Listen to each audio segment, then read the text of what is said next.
শেখ হাসিনার পতন কিন্তু আওয়ামী সাংবাদিকদের কারণেই পতন হয়েছে, চামচাগিরি করতে গিয়ে।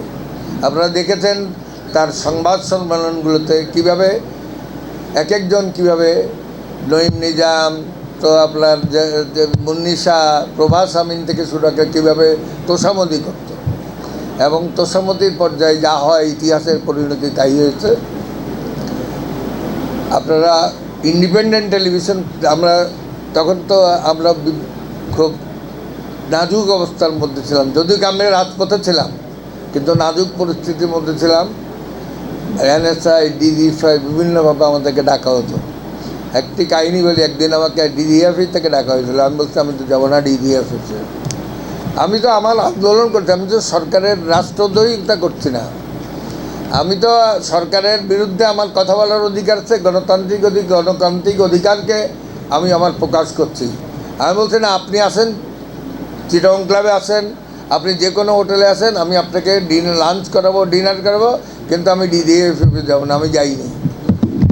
এটা যাই হোক, আজকে যেটা বলছি আপনাদেরকে একটু শোনার দরকার আছে। সাংবাদিকরা যেই ভূমিকা পালন করেছে, যেহেতু আমরা তখন কথা বলার স্বাধীনতা ছিল না, বাক স্বাধীনতা ছিল না, অধিকার ছিল না, আমরা তত কথা বলেছি, পত্রিকার মধ্যে কথা বলতে, যেহেতু আমাদের কোনো পত্রিকা ছিল না। আমার দেশ বন্ধ করে দিয়েছে, দিনকাল, দিগন্ত টিভি সব বন্ধ করে দিয়েছে।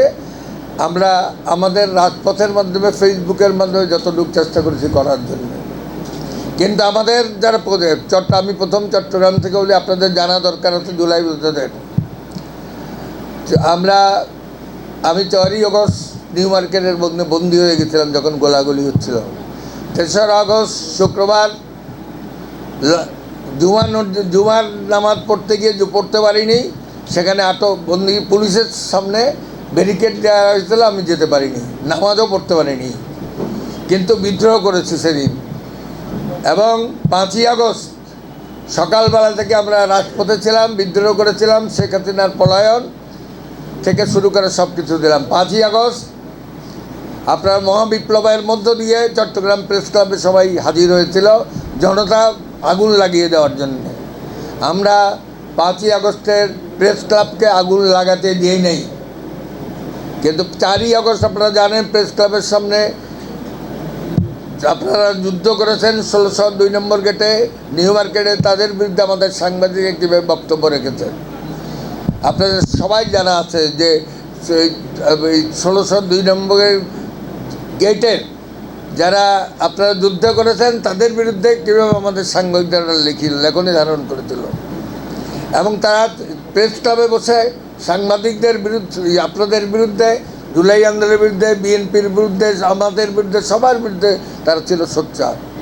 আমরা 5ই আগস্ট আমরা মুক্ত করিনি, মানে আমরা সেখান থেকে ওদেরকে বাঁচিয়ে দিয়েছিলাম। পরবর্তী পর্যায়ে আপনারা জানেন আন্দোলন সংগ্রাম, এবং 5ই আগস্টের পরে ওরা 14ই আগস্ট সেখানে শেখ মুজিবের জন্মবার্ষিকী পালনের উদ্যোগ নিয়েছিল। আমাদের সাথে সংঘাত হয়েছে, এরপর থেকে আমরা সংঘাতে জড়িয়েছিলাম। সংঘাত একটা পর্যায়ে উঠেছিল যে আমরা সেখান থেকে সরকার একটা তদন্ত কমিটি গঠন করেছে।